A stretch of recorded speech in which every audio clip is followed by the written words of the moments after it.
El estruendo de la cerámica golpeando contra el suelo de baldosas hizo eco en cada rincón de mi alma. Allí estaba yo, paralizada, con la respiración contenida, viendo cómo la tierra oscura se esparcía por el piso de la sala, manchando la alfombra. Entre los escombros de terracota yacían los pétalos aplastados de una orquídea blanca, la misma que había cuidado con devoción durante años. Era el último regalo vivo que me había dejado mi difunto esposo. Sin embargo, lo que me rompió en 1000 pedazos no fue la maceta destrozada. Fueron las palabras que salieron de la boca del hombre que estaba frente a mí. Por el amor de Dios, deja de imponerle tus reglas anticuadas, mamá. La voz de mi hijo, Mateo, retumbó como un trueno en la casa que yo misma había levantado. Su rostro estaba rojo por la furia, y su dedo índice me apuntaba con una hostilidad que jamás creí ver dirigida hacia mí. Ella está estresada.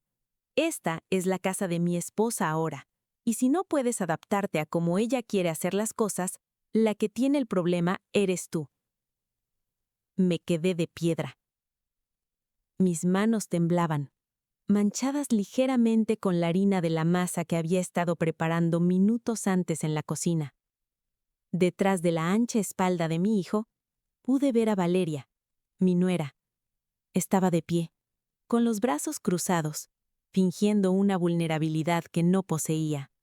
Pero en la comisura de sus labios asomaba una ligerísima sombra de triunfo. En cuestión de segundos, la mente me dio un vuelco.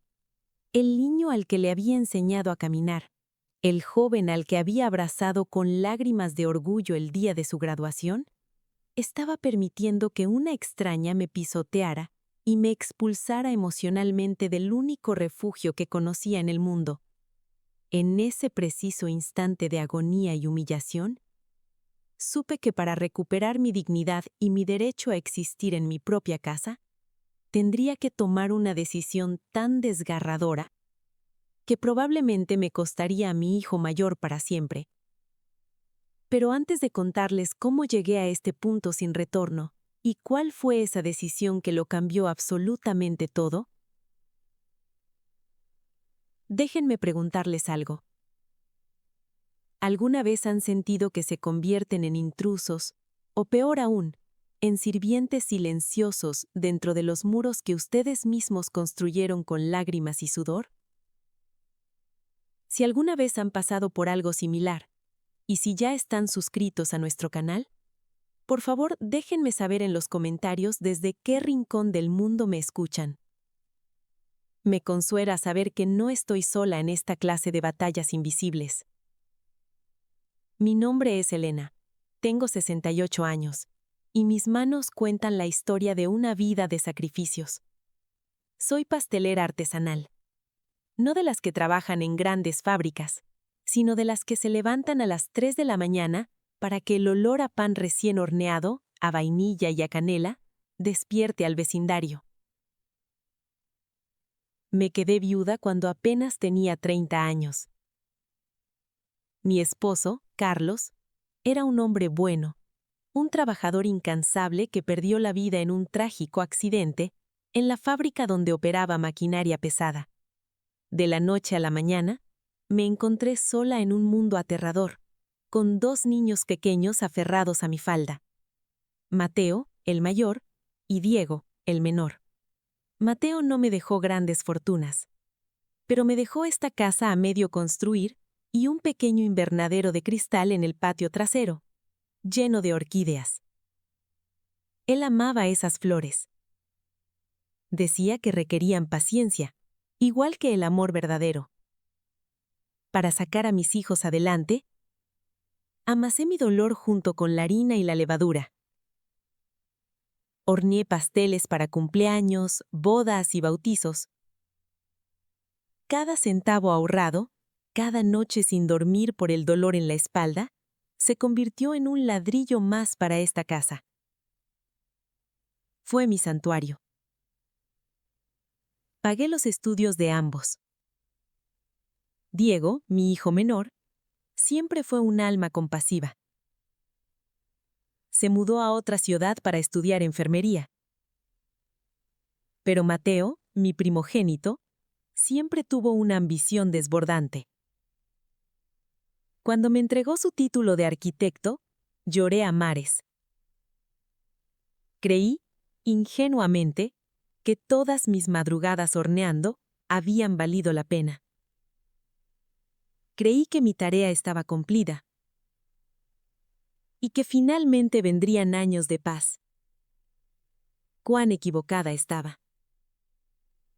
La tormenta no se anunció con nubes grises, sino con la llegada de Valeria. Mateo la conoció durante el diseño de un proyecto para una firma de relaciones públicas. Valeria era la directora de cuentas de esa empresa. Era una mujer deslumbrante, 10 años menor que él, con una elegancia afilada y un vocabulario que siempre parecía calculado para impresionar. Tenía un aura de perfección fría, ni un solo cabello blanco fuera de su lugar. Trajes de diseñador y unos ojos penetrantes que parecían evaluar el precio de todo lo que miraba. Su romance fue un torbellino. Apenas 8 meses después de su primera cita, anunciaron su compromiso. Todo fue vertiginoso, como si estuvieran corriendo una carrera contra el tiempo.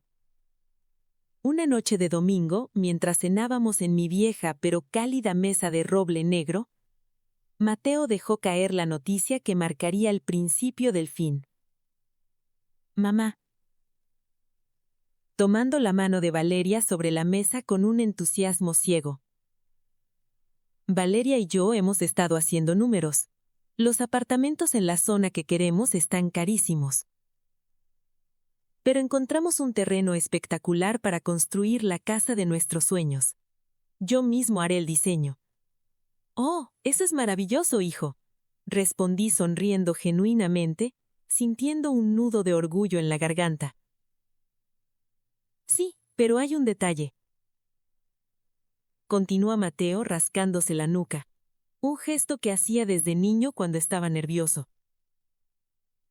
Para poder pagar el enganche del terreno y empezar la obra, necesitamos ahorrar todo nuestro sueldo. Habíamos pensado, Valeria sugirió que podríamos vivir aquí contigo temporalmente. Solo serán unos meses, mamá. Estaremos ahorrando y además te haremos compañía. ¿No es genial? El silencio cayó en el domedor, pesado como el plomo. Instintivamente, mi mirada se desvió hacia Valeria. Ella estaba bebiendo de su copa de vino tinto. Al escuchar a Mateo, bajó la copa lentamente y me miró. En su rostro se dibujó una sonrisa de medio lado. Era una sonrisa cortés, impecable, de revista, pero absolutamente vacía. No llegaba a sus ojos. Era la mirada de alguien que no estaba pidiendo un favor, sino reclamando un territorio. Un escalofrío me recorrió la espalda. Algo en mi interior, esa intuición de madre forjada durante décadas de supervivencia, me gritó que me negara. Me advirtió que aquella mujer no venía a hacerme compañía, sino a conquistarme. Pero la ceguera del amor maternal es el defecto más fatal de una mujer. Miré los ojos suplicantes y llenos de ilusión de mi hijo. El hombre por el que me había destrozado las manos trabajando. «Claro, mi amor», dije forzando una calidez que no sentía. «Esta siempre será tu casa. Pueden quedarse el tiempo que necesiten». Aquel fue el peor error de mi vida. porque no sabía que acababa de abrirle la puerta de mi santuario a la persona que intentaría borrarme por completo de mi propia existencia. La boda fue un evento sacado directamente de las páginas de una revista de alta costura. Todo fue impecable, minimalista y fríamente calculado, exactamente como era Valeria. Yo asistí con mi mejor vestido de seda, el cual había guardado durante años para una ocasión especial, pero rodeada de los colegas del mundo de las relaciones públicas y la publicidad de mi nueva nuera, me sentí como una reliquia polvorienta exhibida en una galería de arte moderno. Cuando regresaron de su corta luna de miel en la costa, se instalaron en la habitación de huéspedes de mi casa. Al principio, la invasión no fue ruidosa ni violenta. No hubo gritos ni exigencias directas. El despojo de mi autoridad y de mi espacio vital comenzó como un veneno silencioso, filtrándose gota a gota en la rutina diaria, disfrazado de pequeños ajustes para la convivencia. Mi cocina siempre había sido el corazón palpitante de esta casa. Durante más de 3 décadas, las paredes habían absorbido el aroma dulce de la vainilla, la levadura fresca, el azúcar caramelizado y la canela. Para mí, ese olor era el aroma de la supervivencia, el perfume del esfuerzo que había pagado la educación de mis hijos. Sin embargo, para Valeria, mi oficio parecía ser una ofensa personal. Apenas en su segunda semana viviendo bajo mi techo, bajó a la cocina una mañana de martes. Yo estaba sacando una bandeja de panecillos dulces del horno para un encargo que tenía al mediodía. Valeria entró, vestida con un inmaculado traje sastre de color gris hielo, y se detuvo en el umbral. En lugar de darme los buenos días, arrugó su perfecta nariz con una expresión de absoluto disgusto. Empezó a agitar la mano frente a su rostro como si estuviera espantando una plaga. «Dios mío, Elena», suspiró, caminando hacia la ventana para abrirla de par en par, dejando entrar una ráfaga de aire helado que golpeó mi masa. Este olor a mantequilla frita y harina es insoportable a esta hora. Se me impregna en la ropa del trabajo. Mis clientes en la agencia van a pensar que vivo en la trastienda de una panadería barata de barrio. Me quedé con la bandeja caliente en las manos, atónita. «Valeria, este es mi trabajo», respondí, intentando mantener un tono suave pero firme. «Es lo que he hecho toda mi vida en esta misma cocina». Ella ni siquiera me miró. Tomó su taza de café negro y se dio la vuelta. «Pues Mateo y yo agradeceríamos que al menos usaras extractores más potentes o que hornearas cuando no estemos en casa. Es una cuestión de higiene básica y estética personal, ¿comprendes?». El sonido de sus tacones alejándose por el pasillo resonó en mis oídos como martillazos. Aquella tarde, cuando Mateo regresó de su firma de arquitectura, intenté comentarle el incidente. Esperaba que mi hijo, el niño que creció lamiendo las cucharas de madera cubiertas de merengue, me defendiera. «Mamá, por favor», me interrumpió Mateo, quitándose la corbata con fastidio. «Valeria tiene un puesto directivo muy importante. Su imagen es vital. Sabes que el olor a fritura o a repostería se pega a la ropa. Solo te está pidiendo un poco de consideración. Además, ya estás grande. Deberías ir pensando en jubilarte y dejar de ensuciar tanto la cocina». Sus palabras fueron como un balde de agua helada. Dejar de ensuciar tanto la cocina. En mi propia casa. Mi propio hijo me estaba pidiendo que apagara los hornos que financiaron su lujosa carrera universitaria para no incomodar el olfato de su esposa. Tragué saliva, sintiendo un nudo de espinas en la garganta, y no dije nada más. Ese fue mi segundo error, el silencio. Otorgué poder a quien no lo merecía. Las semanas siguientes trajeron cambios más audaces y dolorosos. Un sábado por la mañana bajé al comedor dispuesta a cambiar la mantelería. Busqué en el llevadero de caoba donde guardaba mis tesoros, más preciados, una colección de manteles de lino blanco bordados a mano. Algunos habían sido confeccionados por mi propia madre, con intrincadas rosas en punto de cruz, y otros los había hecho yo misma en las largas noches de viudez, esperando a que Mateo y Diego se durmieran. Eran piezas de historia familiar, reliquias cargadas de amor y memoria. Abrí el llevadero y lo encontré vacío. El pánico me invadió. Busqué en los estantes, en la lavandería, incluso en el cuarto de planchado. Nada. Caminé hacia la sala y me detuve en seco. La mesa del comedor estaba cubierta por unos individuales de plástico negro mate, fríos y ásperos, sobre un camino de mesa de un tono gris industrial. Los cojines bordados de mi sofá habían sido reemplazados por cojines geométricos de cuero oscuro. Mis figuritas de porcelana, recuerdos de viajes con Carlos, habían desaparecido de las repisas, dejando los estantes vacíos y desolados, bajo la excusa del minimalismo. ¿Buscas algo, Elena? Escuché la voz de Valeria a mi espalda. Estaba recostada contra el marco de la puerta, limándose las uñas con una indiferencia que me heló la sangre. Valeria, ¿dónde están mis manteles bordados, y mis cojines, y las figuras de porcelana de mi esposo? Pregunté, con la voz temblando por una mezcla de angustia e indignación contenida. Oh, esa basura vieja, dijo con ligereza, sin dejar de mirarse las uñas. Hice una limpieza de primavera adelantada. Doné la mayoría de esas telas amarillentas a la caridad y las figuritas de porcelana las metí en unas cajas de cartón en el fondo del garaje. Estaban acumulando polvo y arruinando por completo la estética del espacio. El concepto de menos es más es fundamental para un ambiente libre de estrés, Elena. Mateo y yo estuvimos de acuerdo en que la casa parecía un museo de antigüedades espeluznante. Sentí que el suelo desaparecía bajo mis pies, mis manteles, las manos de mi madre muerta, su esfuerzo, donados como si fueran trapos viejos sin ni siquiera consultarme. La ira, una emoción que rara vez me permitía sentir, comenzó a burbujear en mi pecho. No tenías ningún derecho, Valeria. Alcé la voz dando un paso hacia ella. Esta es mi casa. Eran mis cosas, recuerdos de mi familia. Valeria dejó caer la lima de uñas y me dirigió una mirada tan gélida que me paralizó. Baja el tono de voz en esta casa, Valeria, sisó, con una calma aterradora. Mateo y yo estamos viviendo aquí. Este es nuestro espacio ahora también. Y si vamos a traer invitados, no voy a permitir que piensen que vivimos en la casa de una abuela acumuladora que se quedó atrapada en el siglo pasado. Supéralo. Cuando Mateo regresó esa noche, la escena se repitió, pero esta vez fue mucho peor. Valeria se le adelantó, llorando lágrimas de cocodrilo, diciendo que yo la había atacado verbalmente por intentar ayudar a limpiar la casa. Mateo vino a mi habitación, cerró la puerta y me miró con severidad.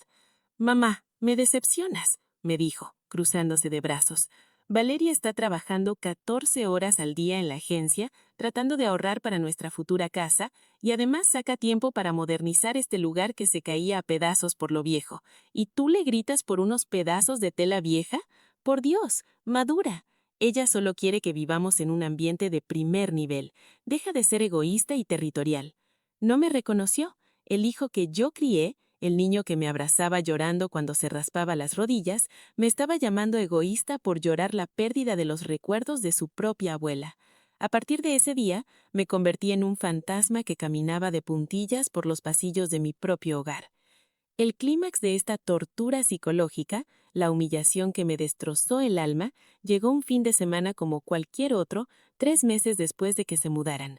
Valeria había decidido organizar una cena para los socios mayoritarios de su firma de relaciones públicas. Era una oportunidad vital para su ascenso a vicepresidenta, según me explicó Mateo. Días antes, Valeria se acercó a mí en la cocina con una sonrisa salamera, la primera vez que me sonreía desde que llegó. «Elena, querida, sé que haces unos canapés de hojaldre y unas tartaletas de salmón exquisitas. El servicio de catering que quería contratar me canceló a última hora. Sería un gran favor para Mateo y para mí si pudieras encargarte de la comida esta noche. Son solo 12 personas. Mi instinto me dijo que me negara, que le dijera que resolviera su problema, pero mi debilidad por Mateo me traicionó de nuevo. Pensé que si la ayudaba, tal vez la pensión se aliviaría, tal vez me ganarían el respeto que merecía.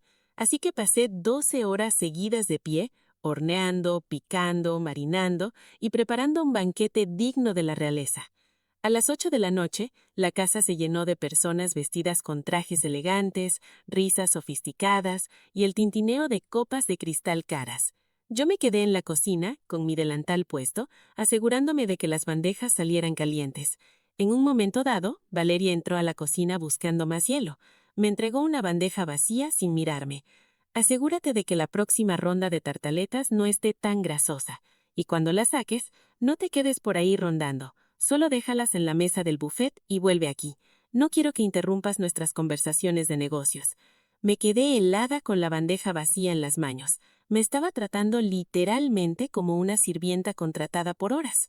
Minutos después, tomé la bandeja llena y empujé lentamente la puerta abatible que conectaba la cocina con el comedor. La puerta quedó entreabierta, oculta por una gran planta de interior. Antes de dar un paso hacia la sala, escuché la voz de Valeria clara y fuerte por encima del murmullo de sus invitados. Estaba hablando con dos mujeres, ejecutivas de su empresa. Valeria, querida, el servicio de comida es excelente, pero ¿quién es la señora mayor que está trayendo las bandejas? ¿Es una empleada doméstica de confianza? Se ve muy hacendosa, aunque su delantal tiene manchas de harina. Mi corazón dejó de latir. Esperé que mi nuera, la esposa de mi hijo, les dijera la verdad. Esperé que escuchara, «Oh, es Elena, la madre de mi esposo, una pastelera maravillosa que nos hizo el favor de cocinar hoy». Pero lo que escuché me partió el alma en dos. Valeria soltó una risa ligera y cristalina, cargada de desdén. «Oh, por favor, no le presten mucha atención», dijo bajando un poco la voz, pero lo suficiente como para escucharla perfectamente. «Es la madre de Mateo. Decidimos dejarla vivir con nosotros por caridad, porque está un poco mayor y no tiene a dónde ir. Es bastante anticuada y pesada, la verdad. A veces es como vivir con un fantasma polvoriento». Durante las semanas siguientes a aquella cena humillante, mi vida se redujo a evitar mi propio reflejo en los espejos de la casa. Me había vuelto invisible, una sirvienta sin salario, una sombra incómoda que se movía por los bordes de la existencia de mi hijo y su esposa. Me levantaba a las 3 de la mañana para hornear mis pasteles y despacharlos antes de que Valeria bajara a prepararse su costoso batido verde. Limpiaba la cocina con lejía para eliminar cualquier rastro de mi trabajo, aterrada por la idea de provocar otro desplante de su parte, o, peor aún, otra mirada de desprecio de Mateo. La soledad era mi única compañera. Diego, mi hijo menor, solía llamarme desde su pequeño apartamento en la ciudad vecina, pero yo fingía que todo estaba bien. «¿Cómo está todo, mamá?», me preguntaba, y yo le respondía con una sonrisa que él no podía ver. «Todo es perfecto, mi amor. Estamos ahorrando mucho dinero para la nueva casa de tu hermano». No quería preocuparle, ni tampoco quería admitir en voz alta mi propio fracaso. Me daba demasiada vergüenza aceptar que el hijo al que había amado con la misma intensidad me estaba arrebatando el oxígeno. Solo me quedaba un santuario intacto, un único lugar donde todavía podía respirar, el viejo invernadero de cristal en el patio trasero. Carlos lo había construido con sus propias manos, usando ventanas de madera reciclada y vidrio grueso. Era un espacio pequeño, húmedo y cálido, donde el sol se filtraba en haces dorados, alimentando mi colección de orquídeas exóticas. Aquellas flores eran mi ancla. Las regaba meticulosamente, limpiaba cada hoja con un paño húmedo, y en los días más oscuros me sentaba en una vieja silla de mimbre a hablarles como si Carlos pudiera escucharme a través de sus raíces. Pero incluso ese último bastión de mi dignidad estaba destinado a caer bajo las implacables botas del estilo moderno. Todo ocurrió un domingo por la tarde, a finales de noviembre. Había salido temprano para asistir a la misa en la parroquia del barrio y luego me detuve en el mercado para comprar provisiones de la semana.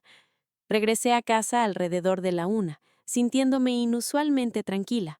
Empujé la reja de hierro del frente, arrastrando mi carrito de compras. Antes siquiera de abrir la puerta principal, algo hizo que mi sangre se congelara. Desde el patio trasero llegaba un sonido inconfundible y aterrador, el chirrido agudo de metal contra madera y el fuerte golpe de herramientas pesadas, el sonido de demolición. Mi corazón comenzó a golpear contra mis costillas con una fuerza salvaje. Solté el carrito de compras en medio del camino de entrada y corrí, mis rodillas artríticas protestando con cada paso, bordeando el costado de la casa hasta llegar al patio trasero. Lo que vi allí me dejó sin aliento, como si me hubieran golpeado el estómago con un bloque de cemento. 3 hombres vestidos con monos de trabajo y cascos amarillos estaban destrozando el invernadero de Carlos a martillazos. Los paneles de cristal, aquellos que mi esposo había cortado y pulido con tanto cuidado hace 30 años, estaban siendo arrancados de los marcos de madera, estallando en miles de pedazos brillantes sobre el césped. Mi silla de mimbre había sido arrojada sin piedad contra la cerca de ladrillo. Pero lo más doloroso, lo que desgarró un grito sordo en mi garganta, fue ver mis macetas. Las orquídeas blancas, moradas y amarillas, mis hijas de tierra y sol, estaban amontonadas en una esquina, volcadas, con sus frágiles tallos partidos y sus raíces expuestas al aire frío. Algunas habían sido pisoteadas accidentalmente por los obreros. «¡Deténganse! ¡Por el amor de Dios, deténganse!», grité, corriendo hacia los hombres con los brazos extendidos, llorando. «¿Qué están haciendo? Ese es mi invernadero». Los obreros bajaron sus herramientas, mirándome confundidos. Uno de ellos, el capataz, se quitó el casco y se secó el sudor de la frente. «Señora, nosotros solo seguimos órdenes», dijo, señalando hacia el porche trasero de la casa. Giré la cabeza. Allí estaban Mateo y Valeria. Valeria sostenía una taza de café humeante en una mano y una revista de decoración en la otra. Llevaba un suéter de cachemira color crema y me miraba con una expresión de leve fastidio, como si yo fuera una vecina loca interrumpiendo su tranquila mañana dominical. Mateo, a su lado, estaba revisando unos planos arquitectónicos extendidos sobre la mesa exterior, frunciendo el ceño. «¡Mateo!», chillé, sintiendo que las lágrimas me cegaban. «¿Qué significa esto? Están destruyendo el invernadero de tu padre. Mis orquídeas están tiradas en la tierra». Mateo ni siquiera levantó la vista de sus planos inmediatamente. Fue Valeria quien habló, dando un paso hacia adelante con una frialdad escalofriante. «Elena, cálmate, estás haciendo un espectáculo», dijo, moviendo la mano despectivamente. Ya habíamos hablado que ese armatoste viejo arruinaba por completo el paisaje del jardín. Mateo y yo decidimos aprovechar el espacio. Vamos a construir un bar exterior y una zona de barbacoa moderna con una fogata central. Es el lugar perfecto para recibir a nuestros amigos durante el verano.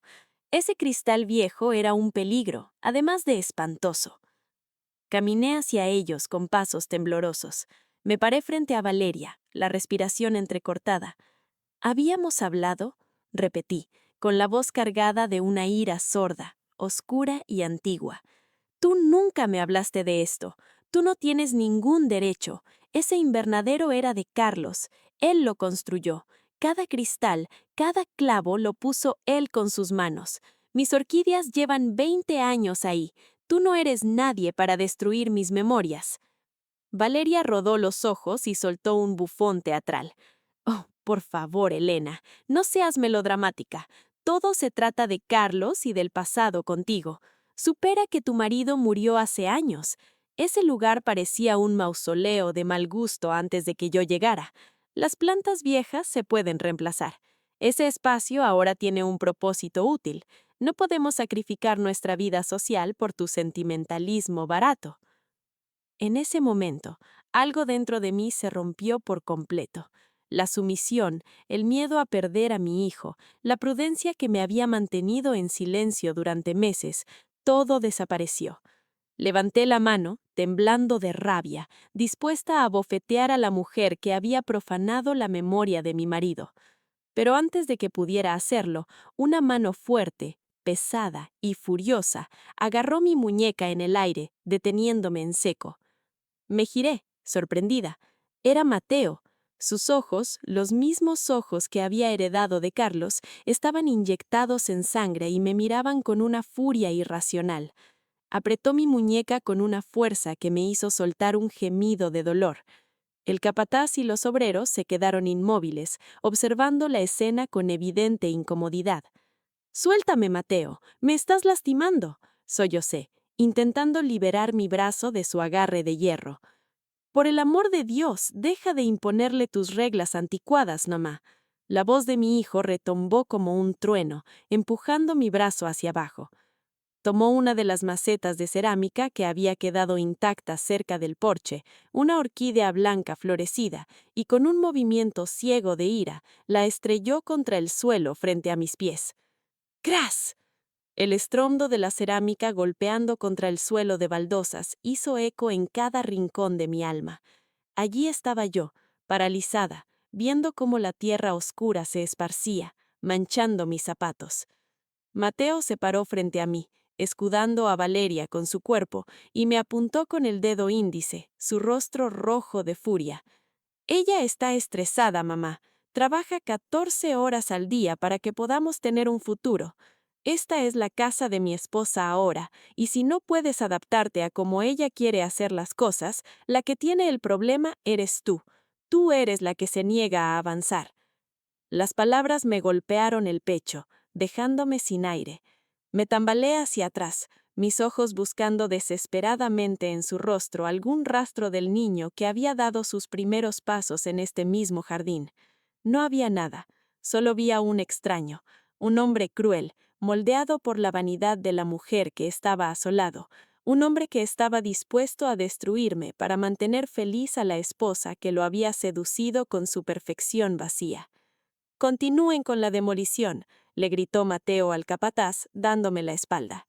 Valeria me miró por encima del hombro de mi hijo, y en sus labios esa asquerosa y ligerísima sombra de triunfo brilló durante un milisegundo antes de darse la vuelta y entrar a la casa colgándose del brazo de Mateo. Me quedé sola en el patio trasero.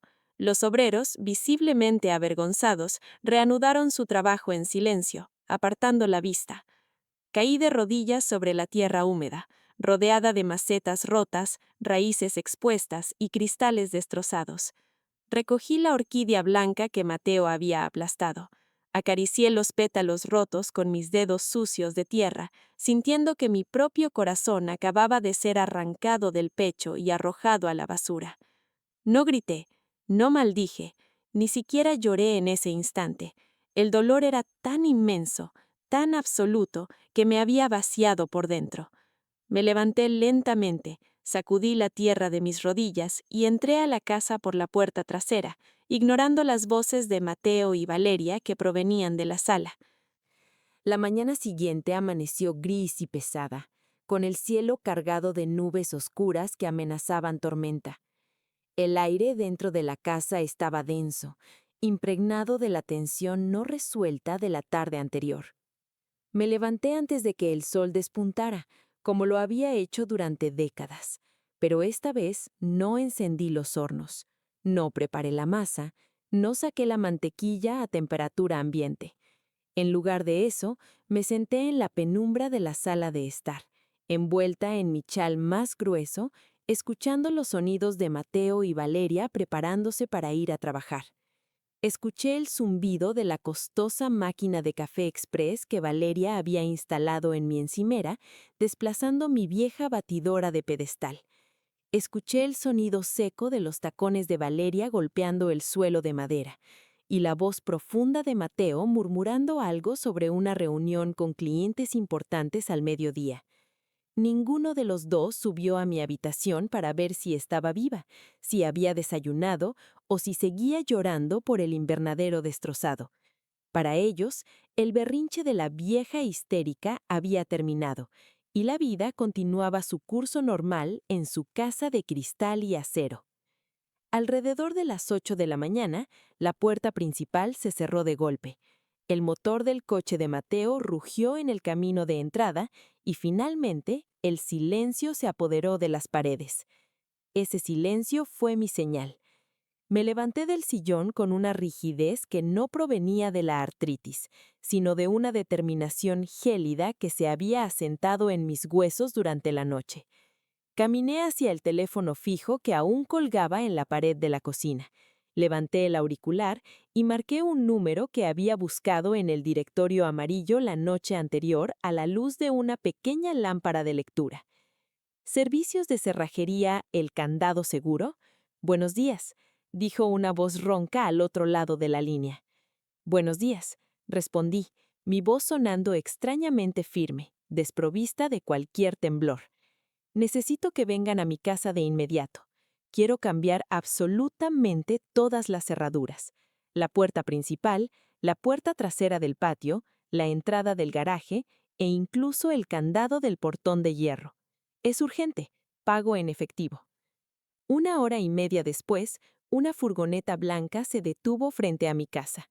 De ella bajó el señor Ramírez, un cerrajero de unos 60 años con el cabello plateado y las manos encallecidas por años de trabajar el metal. Llevaba un cinturón de herramientas pesado y una caja metálica que tintineaba con cada paso.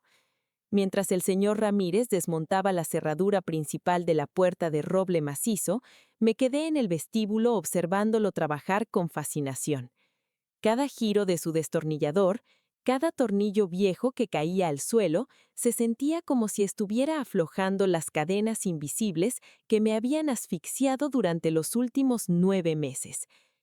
¿Problemas con inquilinos difíciles, señora?, preguntó el señor Ramírez amablemente sin apartar la vista del cilindro de bronce que estaba instalando. Algo así, suspiré, cruzándome los brazos. Problemas con inquilinos que olvidaron quién es la dueña de la casa. Inquilinos a los que les abrí las puertas por amor y que decidieron que yo solo era un mueble viejo que ocupaba espacio. El señor Ramírez asintió lentamente, introduciendo una llave nueva y brillante en la cerradura para probarla.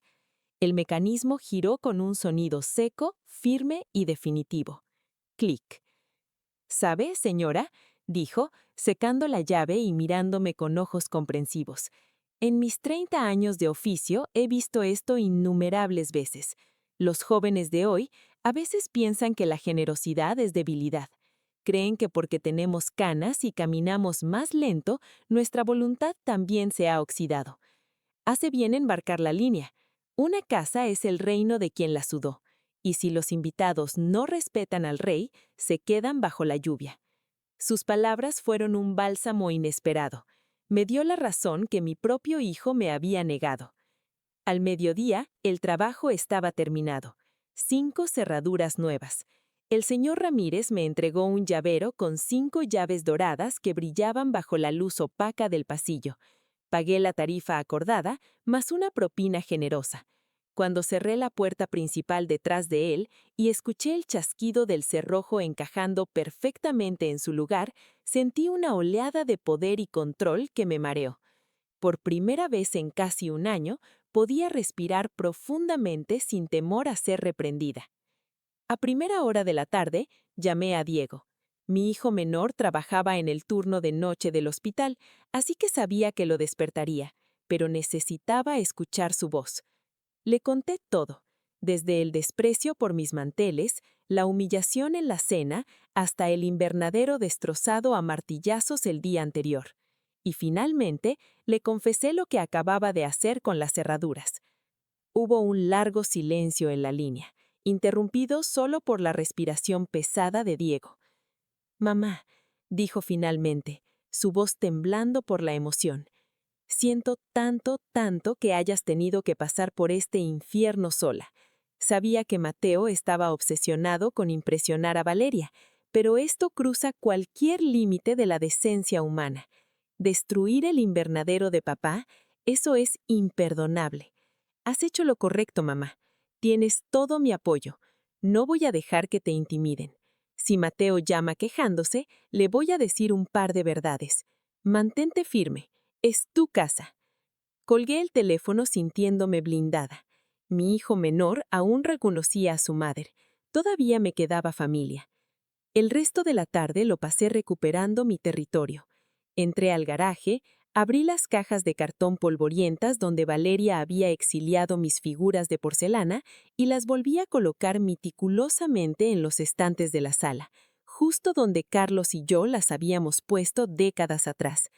Retiré el camino de mesa industrial y coloqué el único mantel bordado por mi madre que Valeria no había donado, alisando el trapo blanco con manos temblorosas.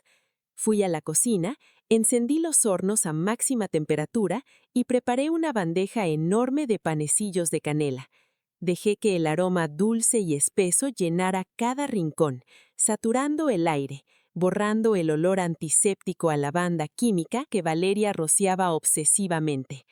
Hacia las 6 de la tarde, el cielo finalmente se rompió.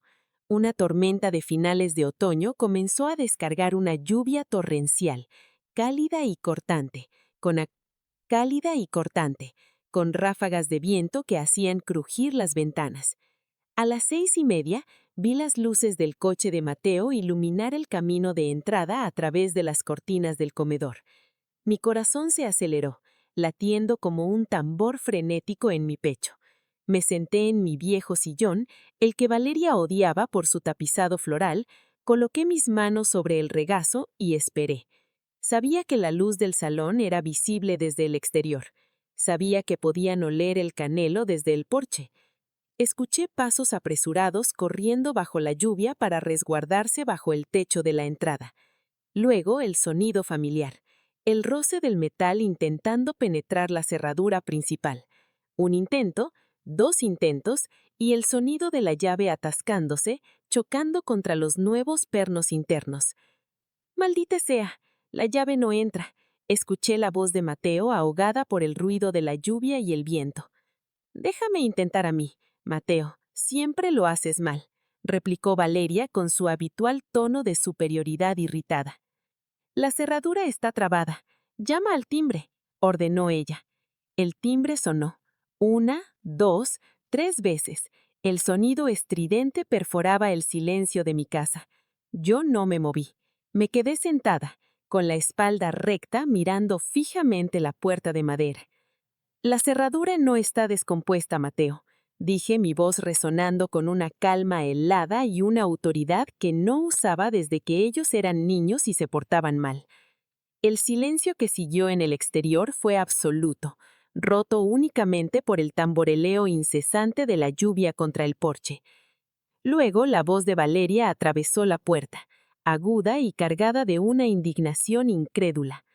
«¿Qué demonios estás diciendo, Elena?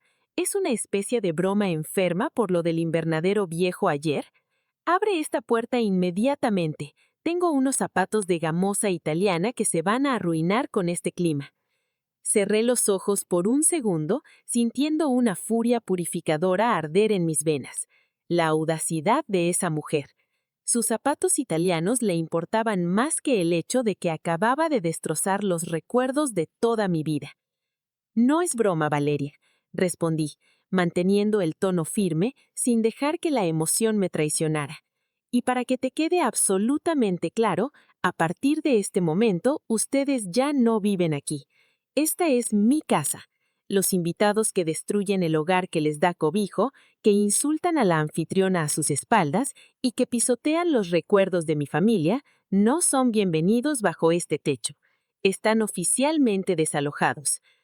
«Pero esto es ilegal, Elena. Llamaré a la policía ahora mismo», chilló Valeria, su voz aguda rozando la histeria, golpeando la puerta con sus puños. «No puedes hacernos esto. Es nuestra dirección de residencia». «Llama a la policía si quieres, Valeria», le contesté fríamente. «Pero los agentes te dirán lo mismo que te dirá». Los días que siguieron a la gran tormenta y al exilio de mi hijo fueron una extraña mezcla de paz absoluta y un dolor sordo, latente en el fondo de mi pecho. Mi casa volvía a oler a pan recién horneado y mis mañanas transcurrían al ritmo lento y familiar de mi propia respiración, sin el constante escrutinio de Valeria ni los suspiros impacientes de Mateo. Sin embargo, cada vez que pasaba por la habitación de huéspedes vacía, el silencio me recordaba que aunque había ganado la batalla por mi hogar, la guerra por la familia que había construido corría el riesgo de perderse para siempre. El primer intento de acercamiento llegó 3 días después del incidente. Eran las 10 de la mañana del miércoles. El timbre sonó con timidez, una sola vez. Cuando abrí la puerta, encontré a Mateo de pie en el porche.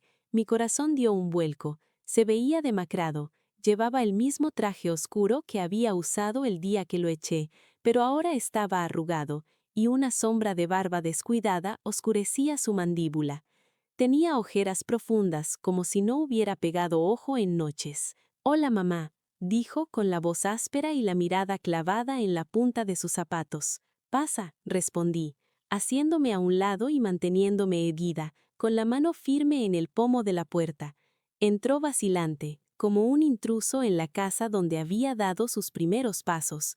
Nos sentamos en el salón, justo frente al lugar donde antes estaban los cojines grises de Valeria y ahora lucían orgullosos mis viejos bordados. «¿Dónde están viviendo?», pregunté finalmente, rompiendo el hielo que se había formado entre nosotros. Mateo suspiró, frotándose el rostro con cansancio. Estamos en un motel barato en las afueras de la ciudad, mamá. Valeria se negó a usar nuestros ahorros para pagar un hotel de lujo. Dice que retrasaría el pago inicial del terreno para nuestra casa. El lugar es espantoso. Hay ruido de la autopista toda la noche, las sábanas huelen a humedad y ayer vimos una cucaracha en el baño. No hemos podido descansar. Son adultos con buenos trabajos, Mateo. Tomaron una decisión y ahora están lidiando con las consecuencias de su propio egoísmo. Contesté sin permitir que mi voz se quebrara. La caridad, como la llamaba tu esposa, tiene un límite, y ustedes lo cruzaron hace mucho tiempo. Mamá, lo siento, soltó de repente y vi que las lágrimas asomaban a sus ojos. Era la primera vez que lo veía llorar desde que era un adolescente. No debía haber reaccionado así en el patio, no debía haber roto tu orquídea, pero estaba tan presionado. Valeria estaba histérica con lo del diseño del jardín moderno y yo solo quería complacerla para evitar peleas entre ustedes. Quería que todos estuviéramos felices. ¿Felices a costa de quién, hijo?, repliqué, inclinándome hacia adelante. Permitiste que ella me tratara como a una empleada en mi propia cocina. Permitiste que regalara las cosas de tu abuela sin consultarme. Permitiste que destruyera el invernadero que tu padre, el hombre que se mató trabajando para que no te faltara nada, construyó con sus manos. Me llamaste intrusa bajo mi propio techo, Mateo. ¿Creíste que cerrar los ojos y darme la espalda te haría feliz? Él escondió el rostro entre las manos, sollozando en silencio. Su dolor era genuino, crudo, estaba roto, atrapado entre la mujer que amaba y la madre que lo había criado. No me di cuenta de cuánto te estaba lastimando hasta que vi mi ropa en bolsas de basura en el porche al día siguiente, admitió entre lágrimas. Por favor, mamá, déjanos volver. Te juro que las cosas serán diferentes. Hablaré con Valeria, le pondré límites. Me levanté del sillón, con la frialdad de una cirujana a punto de hacer una incisión necesaria. Te perdonaré a ti, Mateo, porque eres mi sangre y mi hijo, pero no los dejaré volver basándome en tus promesas vacías. Valeria fue la que cruzó la línea, y ella es la que tiene que presentarse aquí, frente a mí, y darme una razón válida para creer que no me volverá a clavar un puñal por la espalda. Hasta que ella no tenga el valor de enfrentarme, no hay trato. Lo acompañé a la puerta, ignorando sus súplicas. Lo vi caminar hacia su coche con los hombros caídos y el espíritu derrotado. Dolió como el infierno, pero sabía que era lo correcto. Tuvieron que pasar 10 largos y agoníticos días antes de que se produjera el encuentro que lo cambiaría todo. Era sábado por la tarde. Estaba en el patio trasero intentando salvar las raíces de las orquídeas que habían sobrevivido a la demolición de Mateo, replantándolas en macetas nuevas, cuando escuché el chirrido de la verja delantera. Caminé hacia el frente limpiándome las manos en mi viejo delantal y ahí la vi. Valeria estaba de pie en el camino de entrada. Sin embargo, no era la misma mujer de hielo que intentaba reescribir mi historia. Ya no llevaba sus impecables trajes de diseñador ni sus tacones de aguja. Llevaba unos simples vaqueros claros, un suéter gris oscuro holgado y unas zapatillas planas. Su cabello blondo, siempre perfecto, estaba recogido en una coleta desordenada. Tenía ojeras oscuras bajo los ojos y el rostro sin una gota de maquillaje, revelando una palidez y una vulnerabilidad que nunca le había conocido. Y en sus manos sostenía una pequeña maceta de barro con una orquídea blanca recién florecida. Me detuve a 1 metro de ella, cruzada de brazos, esperando en silencio. «Hola, Elena», dijo, con la voz áspera y la mirada clavada en la punta de sus zapatos. «¿Valeria?», respondí secamente. Ello bajó la mirada a la maceta que sostenía contra el pecho. Fui a 3 viveras diferentes esta mañana para encontrar una que se pareciera a la que Mateo rompió. Sé que no reemplaza a las que su esposo cultivó, ni el invernadero, pero es un comienzo. No tomé la planta, la miré fijamente, perforando su coraza. ¿A qué has venido, Valeria? ¿A decirme que el motel barato está arruinando tus costosos zapatos italianos?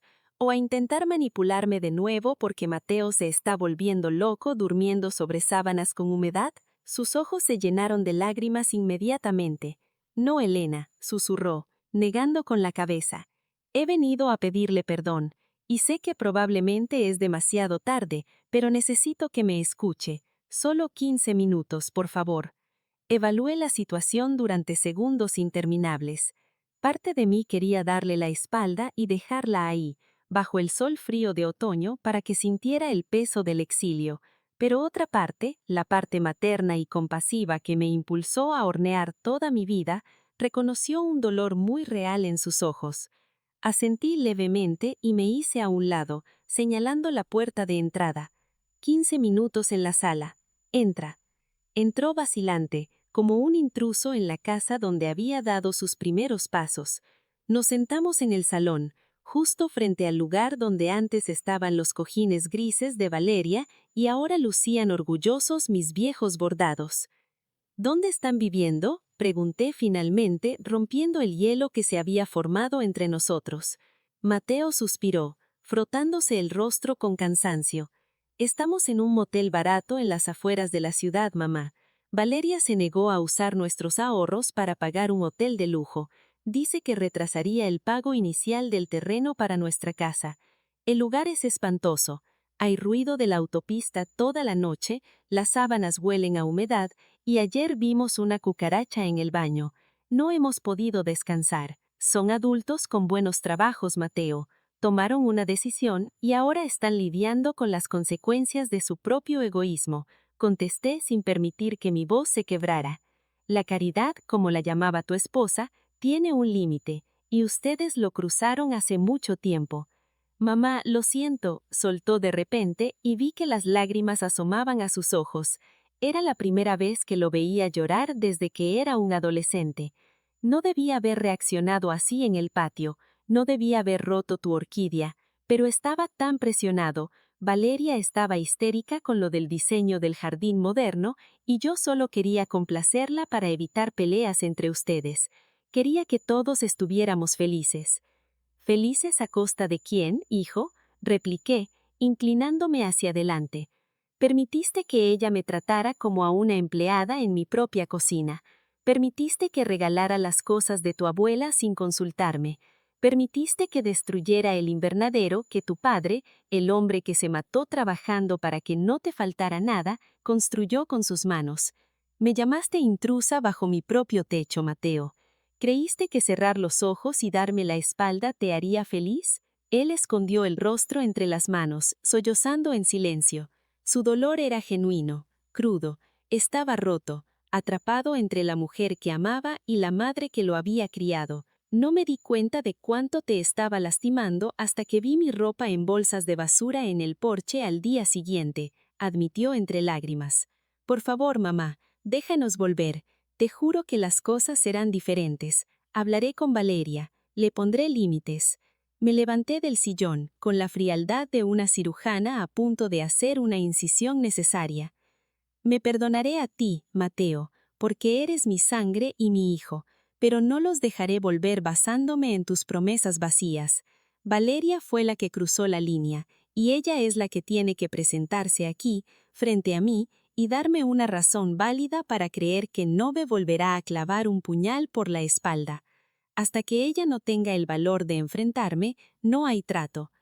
Lo acompañé a la puerta, ignorando sus súplicas. Lo vi caminar hacia su coche con los hombros caídos y el espíritu derrotado. Dolió como el infierno, pero sabía que era lo correcto. El regreso de Mateo y Valeria a la casa no fue un acto de magia donde todos los problemas desaparecieron en un instante. La sanación, al igual que el cultivo de las orquídeas, requiere tiempo, paciencia y la voluntad de soportar las estaciones más duras. Durante las primeras semanas, caminábamos sobre cáscaras de huevo. Había una cortesía rígida y cautelosa entre nosotras. Sin embargo, Valeria cumplió su palabra al pie de la letra. Nunca más volvió a quejarse del aroma a vainilla que inundaba la casa a las 4 de la mañana. Empezó a lavar sus propios trajes y, para mi absoluta sorpresa, un domingo por la tarde, bajó a la cocina vestida con ropa deportiva. Se detuvo en el umbral y me miró con una timidez que me desarmó.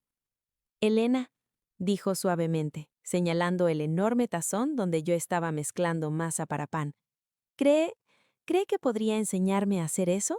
Mateo siempre dice que sus panes de canela son su recuerdo favorito de la infancia, y me gustaría poder hacer algo por él que no se compre con una tarjeta de crédito». Le tendí un delantal blanco. «Lávate las manos y ponte esto», le respondí con una pequeña sonrisa. Aquel día, entre nubes de harina y el calor de los hornos, los últimos muros de hielo comenzaron a derretirse. Le enseñé a amasar, a sentir la textura de la levadura viva bajo sus dedos.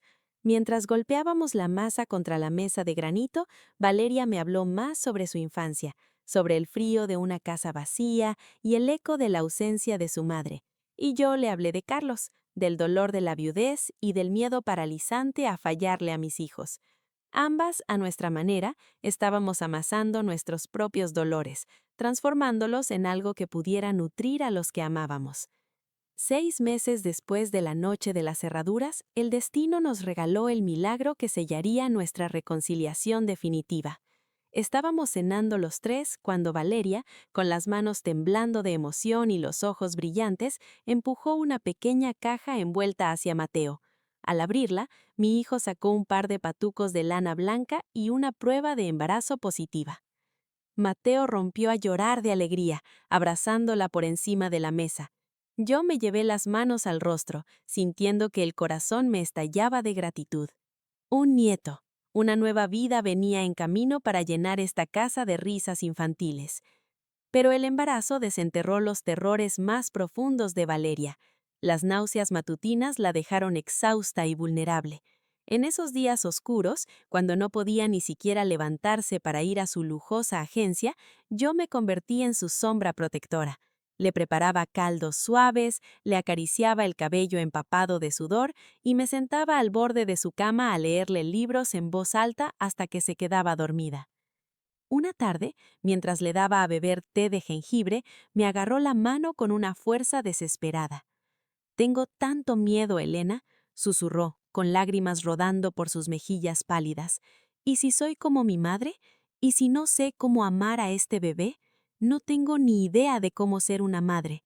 Me senté a su lado, apretando sus manos frías entre las mías, cálidas y ásperas por el trabajo. «Valeria, mírame», le ordené con dulzura. «El hecho de que estés aterrorizada significa que ya eres una buena madre, significa que te importa. Tu madre te enseñó exactamente lo que un niño no debe sufrir, y tú vas a usar ese dolor para asegurarte de que tu bebé jamás se sienta abandonado. Y no estás sola, me tienes a mí, te enseñaré todo lo que sé». Ella me abrazó, enterrando su rostro en mi hombro, llorando como la niña pequeña que nunca pudo ser consolada. En ese abrazo, la relación de suegra y nuera desapareció para siempre. Había nacido una hija en mi corazón. El momento culminante de nuestra historia, la prueba de fuego de nuestro amor reconstruido, llegó a las 2 de la madrugada de un gélido martes de invierno. Mateo me despertó con golpes frenéticos en la puerta. «Mamá, rompió fuente, es hora». Llegamos al hospital en medio del caos. Valeria estaba aterrorizada. Los dolores del parto la consumían, y en medio de la aséptica y fría sala de dilatación, su pánico se volvió incontrolable. Las enfermeras iban y venían, los monitores pitaban, y Mateo, pálido como un fantasma, sostenía su mano sin saber qué hacer. «No puedo, Mateo, no puedo hacerlo», gritaba Valeria retorciéndose de dolor durante una contracción. De repente, sus ojos buscaron frenéticamente por la habitación hasta que me encontraron en una esquina manteniendo una distancia respetuosa. «¡Elena!», gritó, extendiendo su mano libre hacia mí. «Por favor, no me deje. Venga aquí, por favor». Corrí hacia el lado de la cama y tomé su mano. Me apretó con tanta fuerza que sentí que mis huesos crujían. Miré a esta mujer brillante, orgullosa y altiva, reducida a su esencia más pura y vulnerable, rogando por la figura materna que la vida le había negado. «Estoy aquí, mi amor, estoy aquí», le susurré apartando el cabello húmedo de su frente. «Respira conmigo. Eres fuerte, eres una leona, Valeria. puedes hacerlo. Tengo miedo, mamá, sollozó, medio delirando por el dolor.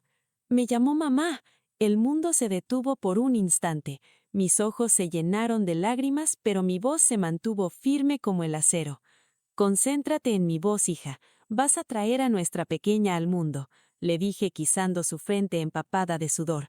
2 horas después, el llanto agudo y vigoroso de un recién nacido llenó la sala de partos, lavando todo el dolor, todos los malentendidos y todas las amarguras del pasado. Cuando la enfermera colocó a la pequeña envuelta en manta sobre el pecho de Valeria, Mateo y yo nos abrazamos, llorando sin consuelo. «Elena», susurró Valeria exhausta mirando a su bebé con una adoración absoluta. Levantó la vista hacia mí. «Queremos que se llame Elena, por la mujer más valiente que conozco, por la abuela que le enseñará a ser fuerte». El ciclo del dolor se había roto. La pequeña Elena había nacido en una familia unida, forjada en el fuego de las pruebas más duras. Pasó un año lleno de pañales, de risas, de primeros pasos tambaleantes y de una armonía que jamás creí posible. Mateo y Valeria finalmente habían terminado de construir la casa de sus sueños en el terreno que compraron a solo 15 minutos de mi casa. El día que me invitaron a conocerla antes de la mudanza, Mateo me vendó los ojos en el coche. «Es una sorpresa, mamá», dijo, guiándome con cuidado por un sendero de piedra. Cuando me quitó la venda, me quedé sin aliento. La casa era una obra maestra de arquitectura moderna, elegante y luminosa. Pero Mateo no me llevó hacia la entrada principal, me guió hacia el inmenso patio trasero. Ahí, en el centro de un jardín perfectamente diseñado, se alzaba un invernadero de cristal y acero negro, 10 veces más grande y hermoso que el que Carlos había construido. Tenía un sistema de control de temperatura y luz natural que filtraba a través de paneles de vidrio relucientes. En el interior había filas y filas de orquídeas blancas, moradas y amarillas esperando florecer. «Sé que nunca podré reemplazar lo que destruí aquel día, mamá», dijo Mateo con la voz quebrada por la emoción, abrazándome por los hombros. «Pero quería construirte un santuario nuevo, para que vengas a cultivar tus flores siempre que quieras». Las lágrimas me nublaron la vista. Pero la sorpresa no terminaba ahí. Valeria salió por la puerta trasera de la nueva casa, llevando a la pequeña Elena en brazos. «Venga a ver el interior», me invitó Valeria con una sonrisa radiante. Me llevaron a la planta baja, a una zona que tenía su propia entrada privada desde el jardín. Valeria abrió una puerta doble de madera de roble. Era una suite maestra enorme y bañada en luz natural. Tenía un baño completo, un pequeño rincón de lectura con un sillón idéntico al mío y hasta una pequeña cocina integrada. «Esta es su habitación, mamá», dijo Valeria, usando esa palabra con la misma naturalidad que respiraba. «Para cuando quiera quedarse los fines de semana con nosotras o para cuando, en el futuro, ya no quiera vivir sola. No es por caridad, es porque esta casa no será un hogar completo a menos que usted tenga su propio reino dentro de ella». Lloré con la fuerza de los ríos que finalmente encuentran el mar. Abracé a mis 2 hijos y a mi nieta, sabiendo que finalmente había ganado. No había ganado una pelea territorial, había ganado corazones. El epílogo de esta historia se escribió el día del primer cumpleaños de la pequeña Elena. Organizamos una gran fiesta en el jardín de la nueva casa. El sol brillaba, las orquídeas del invernadero estaban en pleno flor y la pequeña Elena corría por el césped con un vestido de encaje blanco persiguiendo burbujas de soba. Diego había viajado de la ciudad vecina y charlaba animadamente con Mateo cerca de la barbacoa. Yo estaba sentada en una silla de mimbre cuando un grupo de amigas de Valeria, las mismas ejecutivas que habían asistido a aquella infame cena hace más de 2 años, se acercaron a ella. «Valeria, todo está precioso, y mira que tener a tu suegra viviendo tan cerca. Debes tener mucha paciencia, querida. Ya sabes cómo son, siempre intentando controlar todo y oliendo a naftalena». Mi corazón dio un vuelco por la costumbre de las viejas heridas, pero esta vez no me escondí detrás de ninguna puerta para escuchar. Valeria dejó su copa sobre la mesa, su expresión se volvió de piedra y miró a la mujer con una intensidad que la hizo callar al instante. «Te equivocas, Silvia», respondió Valeria, con una voz clara, firme y orgullosa que resonó en todo el patio. Elena no es mi suegra, es mi madre, es la mujer que